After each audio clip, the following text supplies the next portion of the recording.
It's mailbag time here on 76ers Now. Going to be taking questions from our subscribers, our real ones, right here on the show. If you want to be involved in a future mailbag, which we do pretty much every week now at this point, be sure to hit that sub button and check out the community tab on our YouTube page. That is where we post for you to enter your questions. So be sure to get involved on a future mailbag if you have not already. And speaking of subscribing to the channel, as of today, we are starting a new sub battle within the walls here at Chat Sports among some of our NBA channels. You can see right here at 76ers Now, but also Knicks Now, Warriors Today, Heat Report, and Celtics Today. From now until the end of the NBA regular season, we want to see which channel can pick up the most subscribers. The Sixers not getting very many wins out there on the floor, but can we win off the court and inside the walls here at Chat Sports? Hit that sub button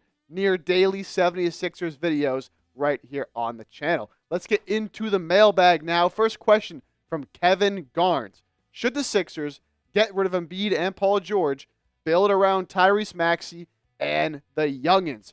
So I am definitely in favor of trading Paul George. I think if you're able to somehow get off that contract and get anything just to be able to move forward now and restructure your team, I'm all for it. Admit you made a mistake, just move on. Joel Embiid, I'm still not 100% in on trading Joel Embiid because I don't think you're going to get anything near what he could be worth.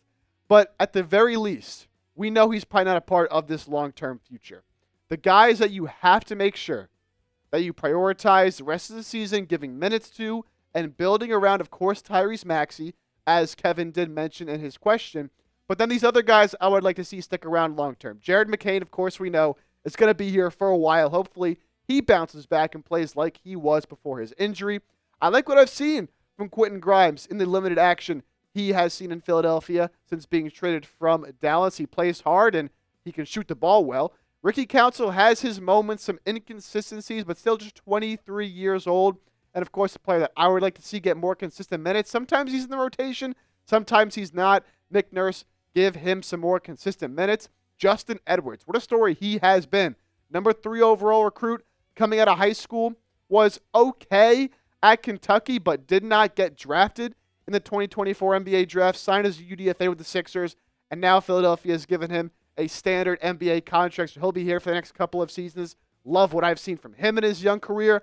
Adem Bona, again, hasn't gotten a whole lot of run, but I think he's been better than Andre Drummond this year, honestly. And as a long-term backup center for this team, it's been hard for the Sixers to find an answer at that backup center spot. Always guys in and out of the roster every single offseason. Seems to me that Adem Bona can be that backup center long-term. And I also like what I've seen from Jared Butler as well, acquired by the Wizards at the trade deadline. Still just 24 years old, can handle it, make plays for others, get his own shot. So those 7 guys right there are really the future of this team that you can try to build around. Next up, Stan Lee Kirby. What could you get for Joel Embiid?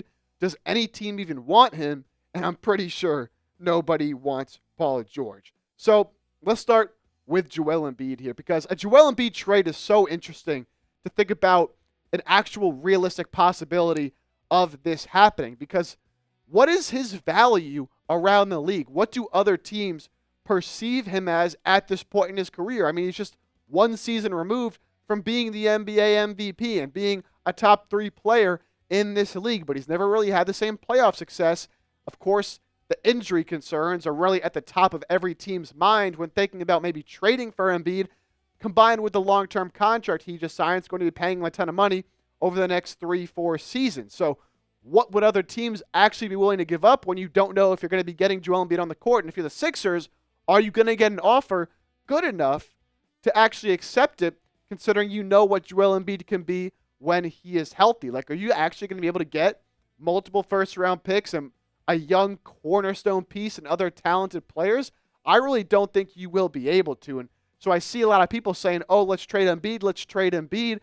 I just don't personally think it's worth it, because I don't think it would get you that value. I think realistically out in the market, teams would probably only be willing to part ways with maybe 2 first-round picks and a couple good young players. And if I'm the Sixers, I want high end, at least 3 or more first round picks, and a bona fide young star. And I don't see a team giving up one of their young stars for Embiid. For Paul George, I also don't think very many teams would be interested. I think if you are trading Paul George, you might have to package him with some of these draft picks you have just to be able to get off of that contract, because at this point, I think already that contract might be negative value around the NBA. Tyler Redfern coming in next. Is it tank time again, or are we still trying to get a playoff spot? In my opinion, if you're asking me, I think it should be tank time for the Sixers. They're 15 games under 500 as we sit here on Friday, February 21st, and just a game and a half out of that 10 seed in the playoff spot behind the Chicago Bulls in the play-in tournament. But realistically, even if the Sixers did get in that 10 spot, win a couple play-in games, get to that 8 seed, what are their chances of actually making a deep playoff run? Even when this team has had all their star players on the court, they have not won a whole lot of games. So I'm not so sure it makes a lot of sense to risk further injury to some of your guys just to try to make a playoff run when then they can get further injured and you're probably not going to make a deep run anyways. Look, that's my opinion, but everything we've seen from this Sixers team says they're probably going to keep going for it and try to make a deep run. This is what Nick Nurse just recently had to say after a tough loss to the Boston Celtics. I keep saying this. We have got to get in. Every game's going to have some importance. It's probably just a little bit more important with the teams that are around us, just in case there's tiebreakers involved. But I think we're up for it. So you hear that from Nick Nurse, and we heard what Daryl Morey said before the All-Star break, that he does still think they could be a championship contender and a championship-level team. You can call it delusional if you want. You can say that they just have belief in their guys and belief in their team. I think when you look at the situation, you have to be realistic with it and say, look, even when we've seen Joel Embiid in the floor with Paul George and Maxey, they haven't won a lot of games. Joel Embiid is saying he needs surgery. He's never going to get back to the place he was a few months ago, much less last year and then the year before in his MVP season, if he isn't fully healthy.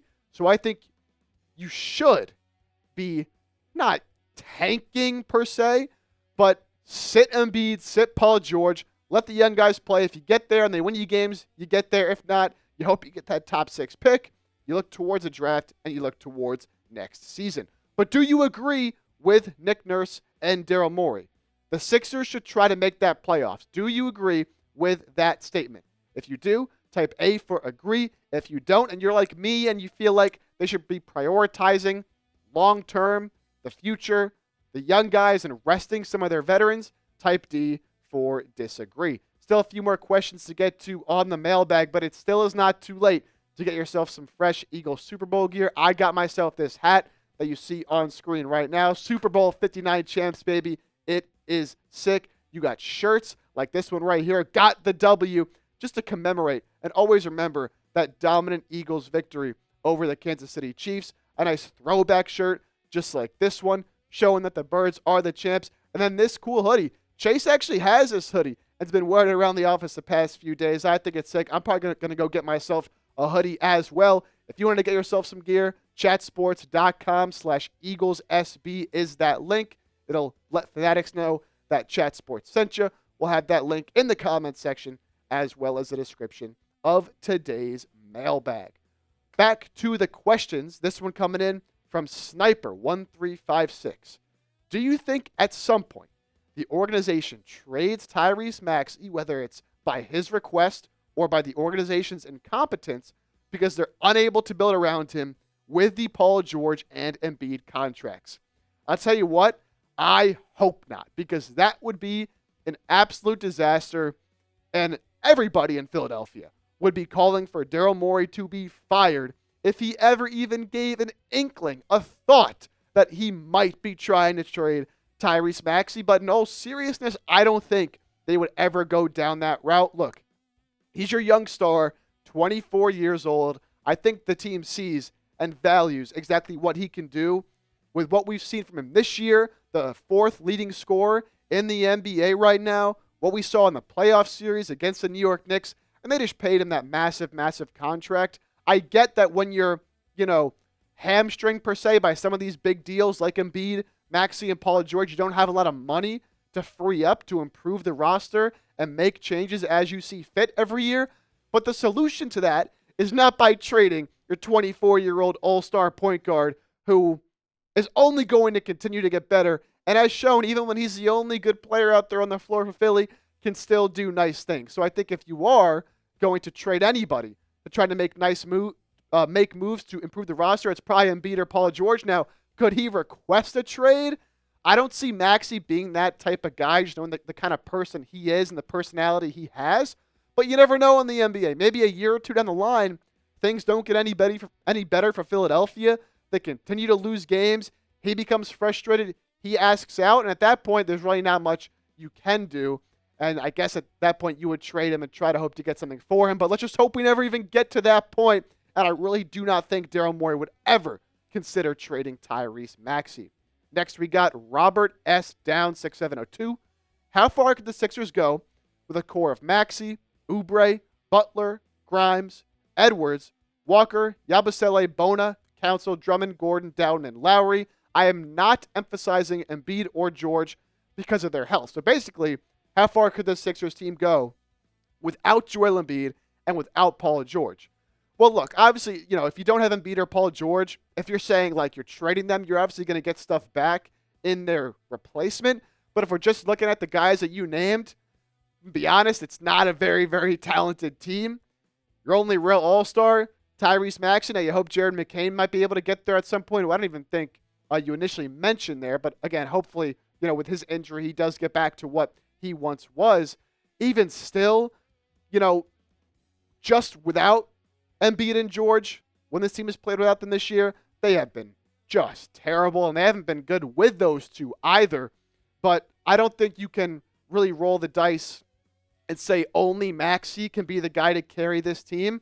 Look, you need more than one all-star, one high-level player to win in this league, and that just is what it is. So how else do you acquire those star-level players? Does Jared McCain take that leap, and you have a really good 1-2 punch at that guard spot? Is it somebody you maybe draft in this year's NBA draft? If you keep that top 6 protected pick, maybe you get lucky, you jump up to 1, you could draft a Cooper Flagg. Maybe you're looking at an Ace Bailey. Maybe you're looking at a VJ Edgecombe. Somebody else that can become that star-level player for you, or there maybe you go down the trade route and you trade Embiid or you trade Paul George. But I think just looking at that core that you named, without making some additions and adding another good player or two to the roster, you're probably in the same position you are right now, which is outside of the play-in looking in. Despite how good Tyrese Maxey is, despite how good some of these other guys are, Oubre's been good this year. I like Quentin Grimes. I like Justin Edwards. I like a lot of these young guys, but you need more than just some promising young talent to win games. And you need them to develop, because you need to make sure that they can be what you think they can be instead of just the idea in your head. You got to see it actually play out on the floor. And right now, you can't just 100% rely on that without the services of Joel Embiid or Paul George. Gentle Jens. Now, very simple question here from Gentle Jens that I think actually I could talk about for hours. Is there a plan? Do the 76ers actually have any idea what they're doing? Does Daryl Morey have a plan in mind? Or are they just kind of out there winging it, trying to get their guys to play, trying to win games, and trying to make a playoff run? Look, I don't know if Daryl Morey really has a plan. And if he does, I don't like his plan. Because right now it seems like what the Sixers are doing is holding on to hope that this old team that they constructed in the offseason, that people did have hype for. I was one of them. I thought this team was going to be really good coming into this season with Embiid, Maxey, and Paul George. I think they're still holding on to hope that those three can win you multiple playoff series in a row if they are healthy. But they have to know that when they signed Paul George, he obviously had injury concerns. When they gave Joel Embiid the big extension in the offseason, he had his injury concerns. And speaking of plans, they said coming into the year, we have a plan to manage Joel Embiid's injury and to make sure he can play, at least 50-ish games, 55 games, and be healthy for the playoffs. Well, he's played in like 20 games this year, and you still don't know what's going on with his knee. It seems like the Sixers never have a plan for anything. They're kind of just rolling with the punches right now and trying to deal with the fact that their top players are not out there on the floor. I mean, Joel Embiid even said himself he thinks he's going to need surgery to get back to where he was. Embiid, after the loss to the Celtics, said, when I was playing a year ago, it is not the way I'm playing right now. It's not even close. It sucks. But I believe I'll probably need to fix the problem, and then I'll be back at that level. What this tells me, Embiid saying that, he's telling the media, telling the fans, and I think telling the organization that he needs surgery, right? But Daryl Morey and the organization, they don't want to go down that route as of right now because they still want to make a push for the playoffs. Embiid's saying, look, we need to figure this out because we need a plan. We need a direction looking towards next season instead of what they seem to do every year that Embiid gets hurt, which is rush him back, which causes more and more injuries. And then he goes through the offseason not being fully healthy and not ready for the next season. And then things just go south like they have this year. And then Paul George, they had a plan in place when they signed him to that big deal. But same thing with him, the injuries, it hasn't been the same. Stephen A. Smith went off on Paul George the other day, saying, I've never seen Paul George look this bad, and it's not just a shooting slump. He's averaging 10 points over his last 5 games. 2 of the last 5 he scored in single digits. That was going back to before the All-Star break. And he doesn't look like a person that's enthused to be in Philadelphia. He took the money, but he doesn't look like a dude that wants to play. That's what I'm seeing. I hope that I'm wrong. But he looks really, really bad. So obviously the Sixers had some type of plan before the season. That plan did not work out. So now do they have an idea of what to do moving forward? At the deadline, Daryl Morey did say the idea in trading for Quentin Grimes, in trading for Jared Butler, and moving off of guys like Reggie Jackson and Caleb Martin was to get younger both now and in the future. And I like the sound of that, right? Getting more athletic because this team was just so old, and they still are.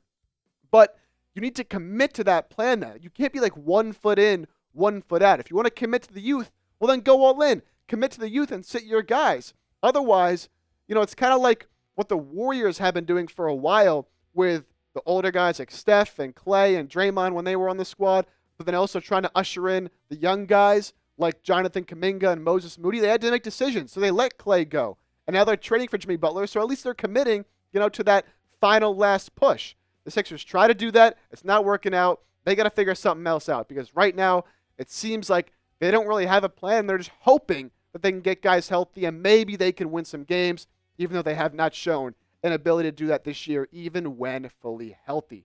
So, simple question.